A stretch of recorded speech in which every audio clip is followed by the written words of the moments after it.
Good day, learners. I'm Mr. Madi Khitla. I'm here for Mathematics Today, Grade 12 revision.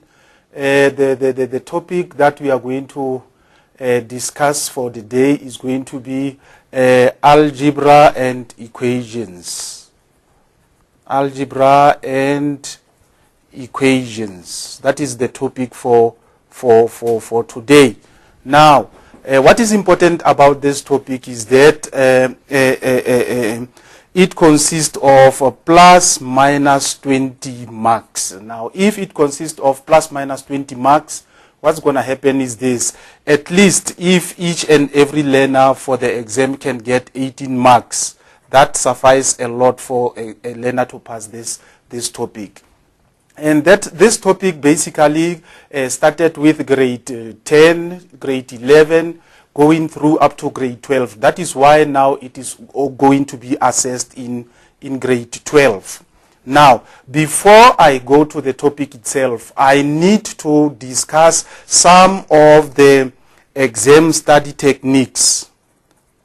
Exam study techniques that we must know. Right. First of all, I'm going to say that practicing the past common papers or exam papers is the most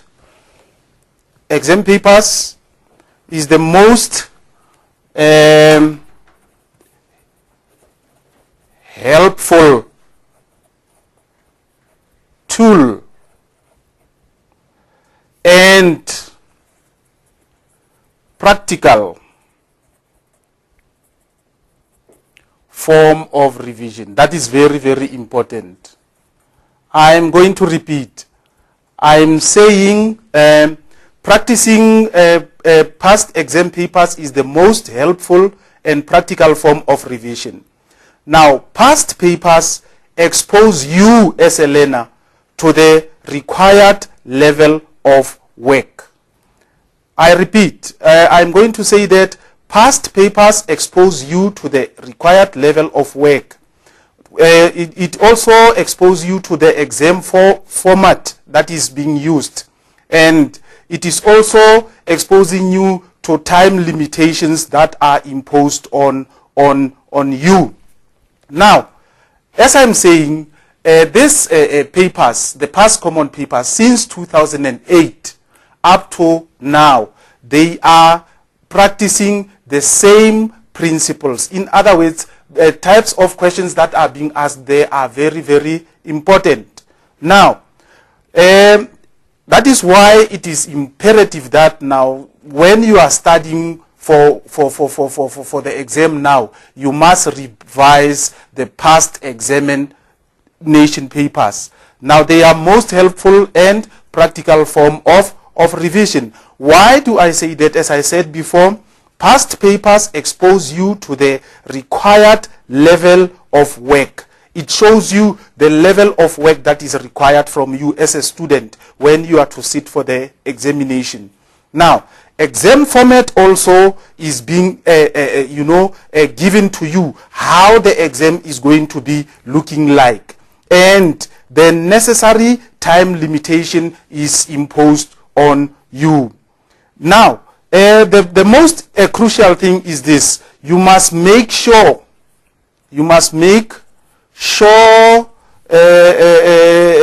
that you start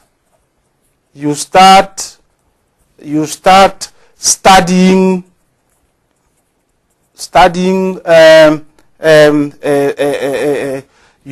early. Let me put it that way.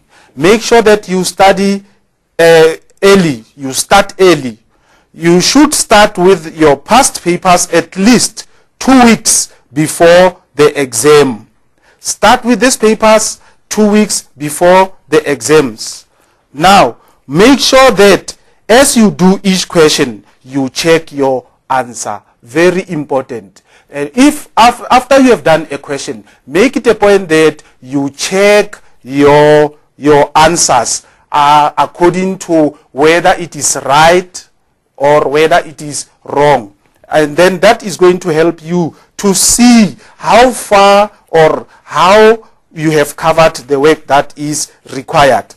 Now, in order to achieve the correct pace while timing yourself, do an entire past paper and only check your answers at the paper. Now, I'm just going to write it down here for you. Now, in order to achieve the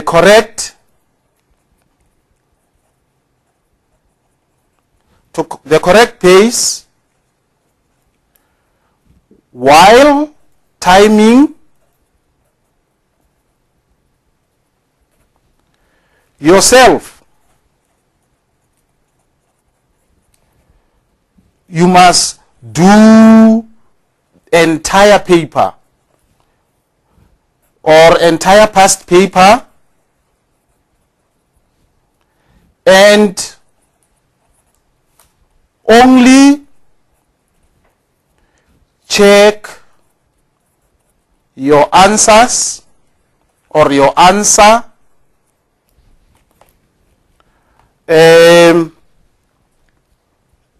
at the end of the paper. At the end of the paper. Very important, very important. Let me shorten what I want to say to you. I'm saying practicing the past exam papers is the most helpful. Why? Because it is exposing you to the time that you are going to take to answer the paper that you are going to answer. Very important. Now, another point is this. Ensure that the room that you are studying in is brightly lit and properly ventilated. Right? Ensure that you are studying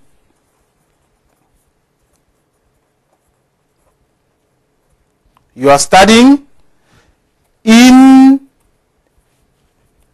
a brightly lit and properly ventilated room.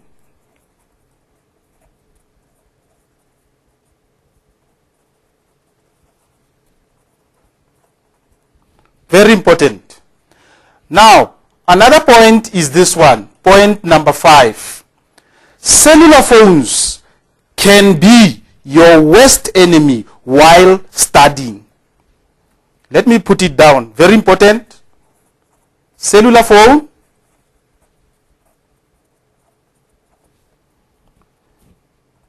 can be your worst enemy whilst studying. Now, what is important is that turn off your phone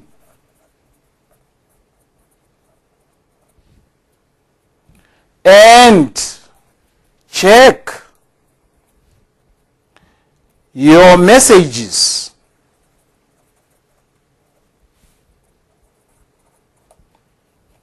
only when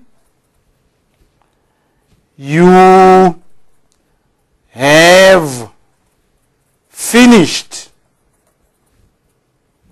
studying. That is very, very important. Now, if you can follow all these techniques, this is going to be helpful to you, because this time of the year, there is no much time of revising. Now, if you use these common papers, past papers, they help you a lot. Now, just to recap on what I have said, practicing past exam papers is the most helpful and practical form of revision.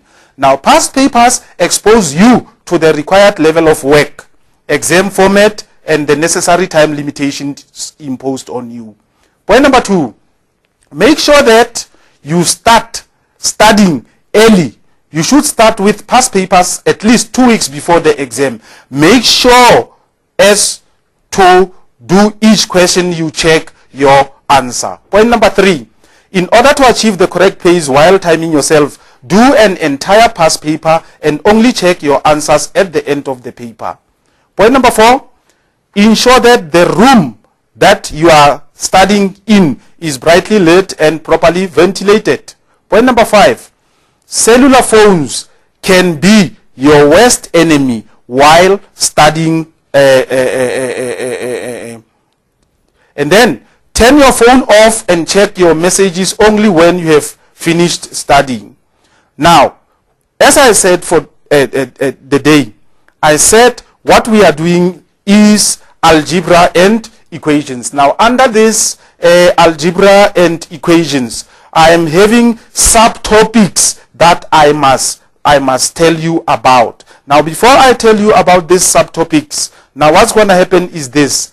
You must know that this the topic itself contains, as I said once more, plus minus 20 marks. In other words, it is around 20 marks. Now, if you are working very hard, you must at least get more or less 18 marks.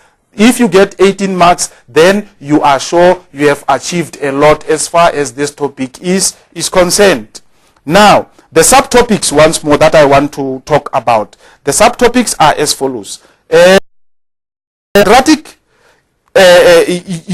equations are, it is one of the subtopics that you must know. The quadratic equations which have factors. Quadratic equations that have factors. And then number 2, the other subtopic that we must have, or let me write it down. The first one is quadratic equations, or quadratic equation which has factors. That is the subtopic that we are going to have. And then another one is quadratic equation that does not have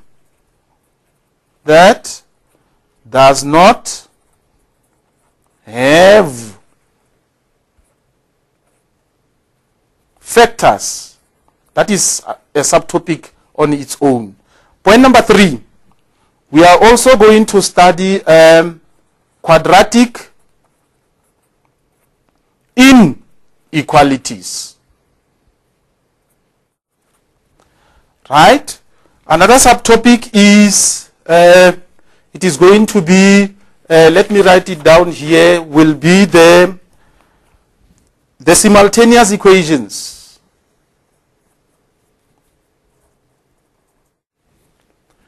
Another subtopic that we are going to discuss here is going to be the sets or exponents. The sets or the exponents. Right. Now, let's get to this one of quadratic equation having factors. Right? Now, on this one, I'm just going to have an example from the previous question paper. Now, this one is as follows. It is x squared minus x minus, or it is equals to a 12. Now, the basic principle when solving this quadratic equation, it is this. If you have two numbers, a and b, multiplying each other, and the answer is equals to 0, then you must know that A is equals to 0 or B is equals to a 0. That is the basic principle on which these quadratic equations are based. I repeat, we are busy with quadratic equations having factors, and then I am giving you an example of a quadratic equation. Now, an example of a quadratic equation is this one. X squared minus x is equals to 12.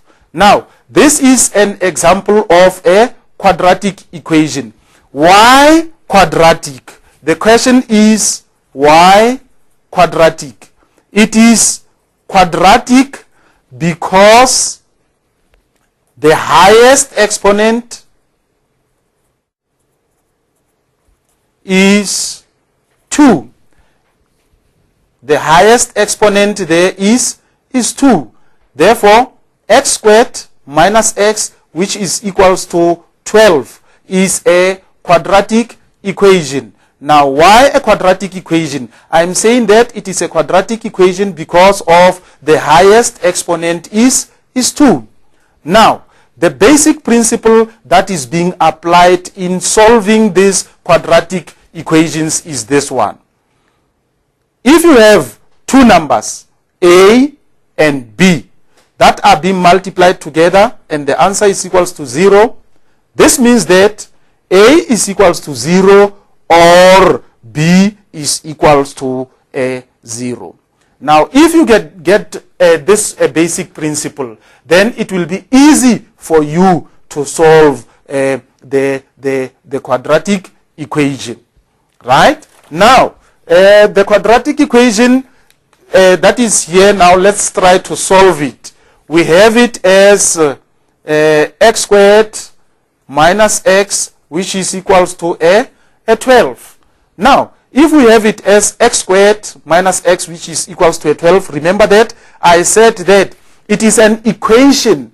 Why an equation? You are equating the left-hand side to the right-hand side. Now, what is important is that if it is an equation, it must have an equal sign. It must have an equal sign. That is why now we say it is an equation. Now,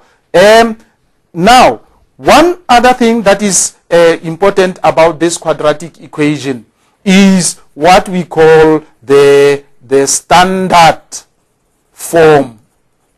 The standard form of this quadratic equation. Now, basic principle, two numbers A multiplied by B, which is equals to 0, means that either A must be equal to a 0 or B must be equal to a 0. Now, let's go to the standard form.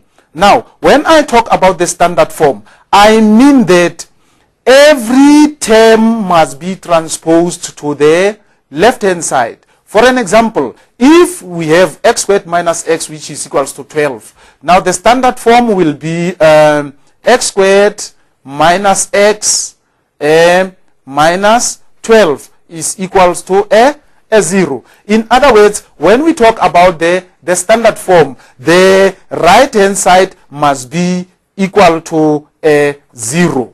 The right-hand side must be equal to a 0. Now, the right-hand side is equals to a 0. What has happened here is that I have transposed the 12 to the left-hand side of the equal sign. Now, if I transpose the 12 to the left-hand side of the equal sign, then it simply means that my equation will be x squared minus x minus 11, which is equals to a 0. And that will be the what? The standard form. Now, what is meant by this standard form is that the right-hand side has been equated to what? To 0. Or on the right-hand side, what is left is only 0. Therefore, the standard form of our equation is x squared minus x minus 12, which is equals to a 0. Now, if you have x squared minus x minus 12, which is equals to a 0, we are once more able to apply that principle that if you have two numbers, A multiplied by B is equals to 0, then the first number is equals to a 0, or the second number is equals to a 0. Now, can we make that to be like that? Now, let's see how do we go about there. Now, x squared minus x minus 12 is a trinomial, and it can be factorized. It can be factorized. Now, if you factorize it, it boils down to A that is being multiplied by B. Now, x squared is x times x. You are going to get x squared. Now, I want two numbers which when I multiply them, they will give me a negative 12. Two numbers which when I multiply them, they give me a negative 12. And then these two numbers, when I add them, they give me the coefficient of the middle term. Now, if they give me the coefficient of the middle term, surely those numbers are going to be negative 4 and a positive 3. Now, it means that if I multiply these two numbers, they give me 0. The first number, as you see in the brackets means this thing is one thing, x minus 4, and the second bracket is x plus 3 inside, which means it is one number. So I've got two numbers which when I multiply them, they give me a 0, like here where I have A multiplied by B, which is equals to a 0. Now, it simply means that the first number, which is x minus 4, is equals to a 0, or the second number, which is x plus 3, is equals to a 0. Therefore, it simply means x is equals to what? 4, or x is equals to negative 3. Very important. Now, let's see the mark allocation for that in the examination. The mark allocation is as follows. Now, taking your quadratic equation, writing it in the standard form. For the standard form, you get a mark for that, for writing the equation in the standard form. Now, for the factors, you have factorized it. How have you factorized it? It is x minus 4 into x plus 3. Now, x minus 4 into x plus 3, you get a mark for that. And then, for the answers, for the two answers, where you have said that x is equals to a 4 or x is equals to negative 3, you get a mark. So, it counts 3 marks. Very, very important. Now, again, there is another method of solving this quadratic equation. Now, let's see how are we going to solve this quadratic equation. Now, we have it initially as x squared minus x, which is equals to 12. Okay. Now, this between x squared and x, there is a common factor. Now, the common factor there is x. And then, for us to get x squared, we are going to write x there. So that when we take x multiplied by x, we must get x squared. And then, here, I'm going to write what? Minus 1. And the answer is equal to 12. Surely, here, let's understand what is meant by this. I'm having two numbers. The first number is x, and the second number is x minus 1. Now, when I multiply these two numbers, they give me a 12. Now, if they give me a 12, I can see that these numbers have the difference of 1. And surely these numbers are what? 4 and 3. Now, 4 and 3 multiplied together, they give me 12. Or negative 3 and negative 4, they give me a 12. Now, what happens is this. I'm going to look at this and then do this by inspection. Now, by inspection, by looking at these factors, it simply means that x will be equal to 4 or x is going to be equal to negative 3. So in this case, for these factors that you are having here, you are going to get a mark, and the two other remaining marks will be for the answers. In other words, for x is equals to 4 or x is equals to 3, you are going to get a mark. So it will be a mark for x being equal to a 4 or x equal to a negative 3.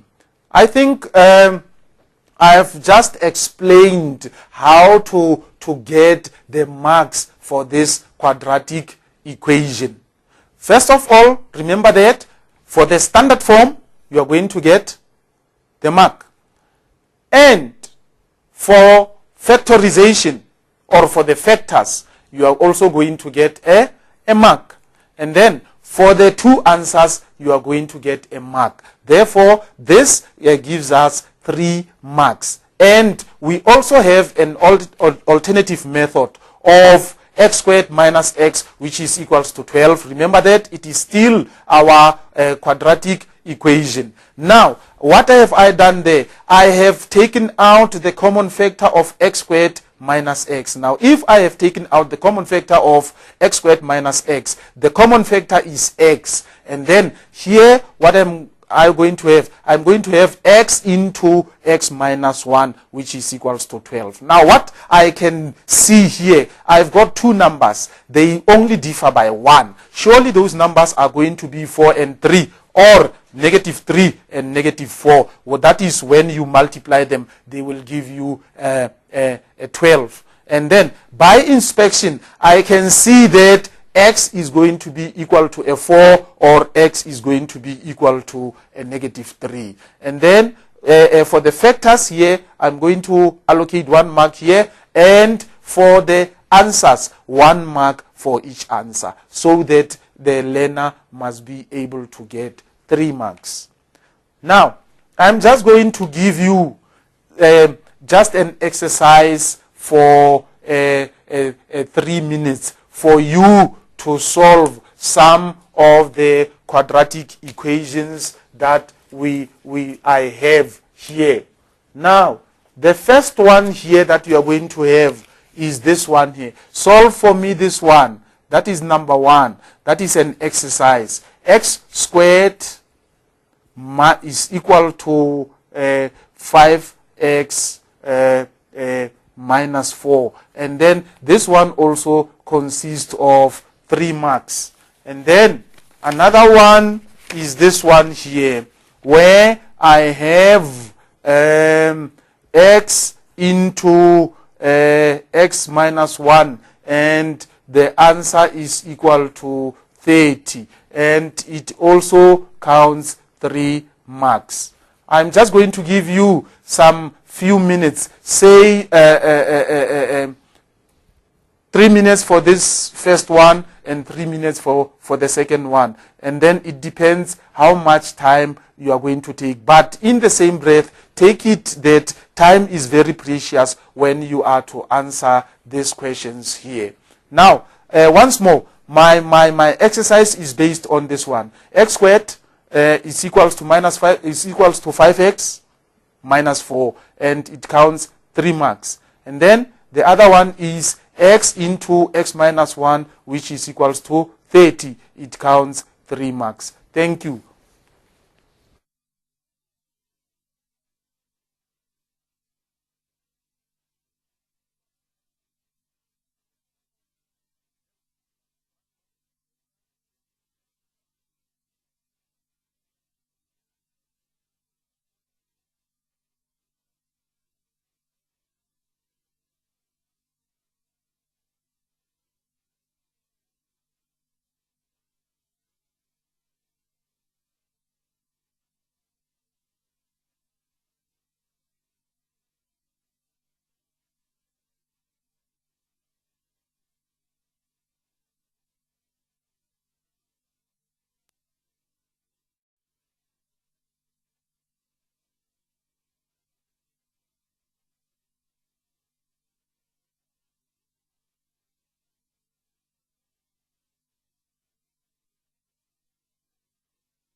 Okay, guys, let's see the first one. How have we done it? Initially, it was x squared, which is equals to 5x minus 4. Now, remember the what? The standard form. Now, the standard form means we transpose all the terms to the left-hand side so that the right-hand side should be equal to a 0. Now, this will be x squared minus 5x plus 4, which is equals to a 0. And then the factors, we factorize. Remember the principle involved there. X, and then this is 4 and 1. Now let's see the issue of the signs. Minus, minus. Why? Because negative 4 times negative 1, we get positive 4. And then negative 4 added to another negative 1 gives us negative 5.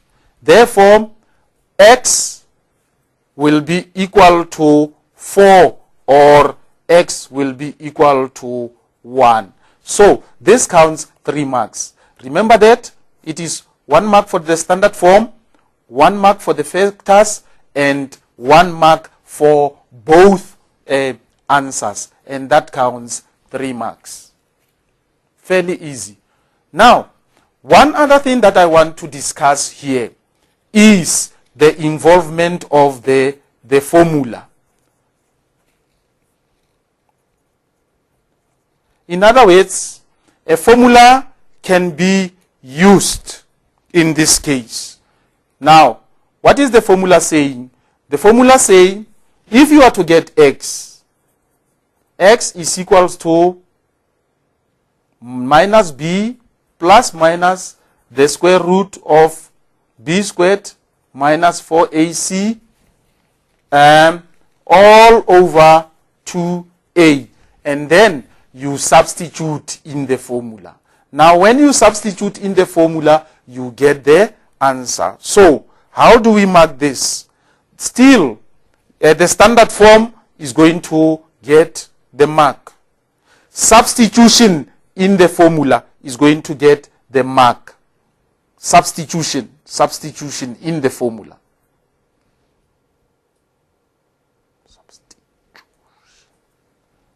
Substitution is going to get a mark, and the other mark will be for both answers.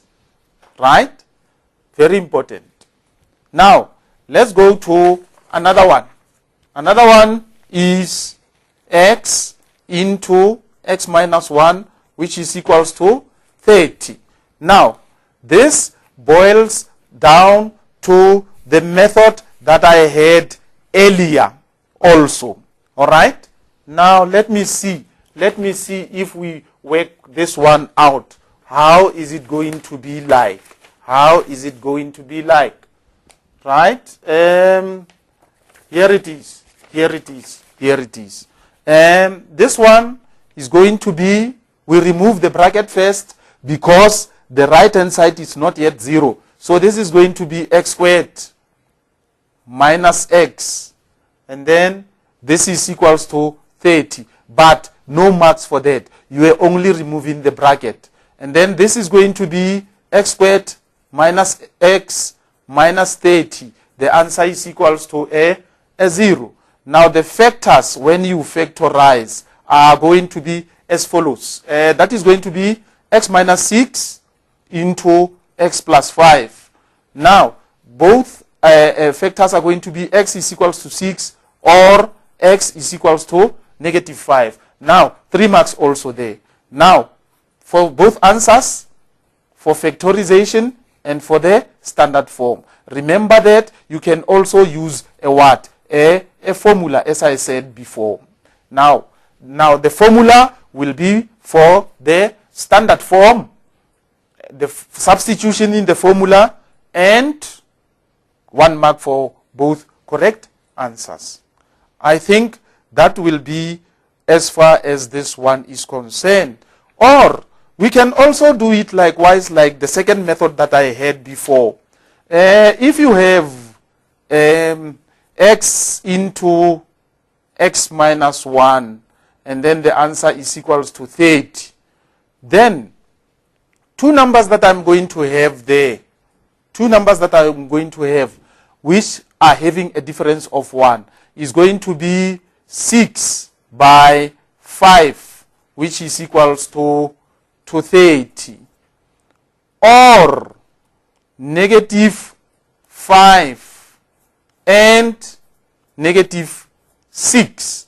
When you multiply them, they can give you 30. Now, by inspection, what's going to happen? I can see that x is equals to a 6, or x is equals to negative 5. Therefore, the factors, all these factors, you get 1 mark. For each answer, you get 1 mark. And then that counts 3 marks all in all. Right. Now, the second part of this quadratic equations, the subtopic that we are going to be concerned with, we are going to concern ourselves with, let me put it this way, subtopic number 2, quadratic equation without factors. That is subtopic number 2. For an example, let me just have this as my example. If you have 2x squared plus 3x minus 7, which is equals to a 0, then this quadratic equation can never be factorized, in the sense that there are no factors which are going to give you negative 7, and then if you add them, they give you a positive 3. So this will be an example of a quadratic equation without factors. Therefore, 2x squared plus 3x minus 7, which is equals to 0. It is a quadratic equation. In other words, it cannot be factorized. Now, if it cannot be factorized, what is important is that we are going to use a formula. Now, let's see how do we go about. The formula is going to be x is going to be equal to a negative b, which is negative 3, plus or minus the square root of 3 squared minus 4 into 2. 4 multiplied by 2 multiplied by negative 7. All over 2 into 2. Now let me just explain this. The coefficient of x squared is 2. Therefore, a, the first one, is 2. Right? And then b is equals to 3. And then c is equals to negative 7. Now, if c is equals to negative 7, what is happening is this. Substitution. The formula said it is x, which is equals to negative b plus minus the square root of b squared minus 4ac all over 2a. Now, what happens is this. Our b is 2. Right? Now, if our b is 2, then what is going to happen is that we substitute it here. Our b is 3, not 2. Our b is 3, not 2. We are going to substitute it here, and then this is going to be like that. And then surely, after working out that, your x is going to be negative 3 plus minus the square root of 65 all over 4. And then x is going to be equal to 1,27, or x is going to be equals to negative 2,77. Now, the subtopic that we are concerned with, as I said, is this one: quadratic equation without factors. Now, if it is quadratic equations without factors, then I'm giving you an example. The example is going to be like this. 2x squared plus 3x minus 7, which is equals to 0, is an example of a quadratic equation without factors because it cannot be factorized. Now, if it cannot be factorized, we are going to use a formula. Remember that I said the formula that is going to be involved is this one. X is equals to minus b plus minus the square root of b squared minus 4ac all over 2a. Now, if we substitute in here, there it is. And then after substituting, we are going to get x being equal to negative 3 plus minus the square root of 65 all over 4. And then x is going to be 1,27, or x is going to be equal to negative 2,77. Accurate to 2 decimal places. That is how this quadratic equation is being given. Now, let me show you how the marks are being allocated. For the substitution in the correct equation, of course, you get a mark. For getting the root of 65, you get a mark. For the answers, you get a mark for each answer. So it counts 4 marks this one. Now it counts 4 marks this one because it is not easier like the first one that you had, where now our quadratic equation was having factors. Now, once more, how the marks are being allocated. For substitution in the correct formula, you get a mark. For the root of 65, after working out that, you get a mark. And then for the 2 answers, you get a mark. Now this one is going to count 4 marks. Now, I'm just going to give you 2 exercises or 2 sums for you to work them out, so that you must use the formula. We must see how do you go about. The first one here is going to be this one. Number 1, we have 3x squared minus 5x plus 1, which is equals to 0. And then this also counts 4 marks. Let me just get another one that is going to give you some marks also. Another one that is going to give you some marks is going to be this one here. Or let me just give you this one, and then we shall discuss this after the break. Thank you.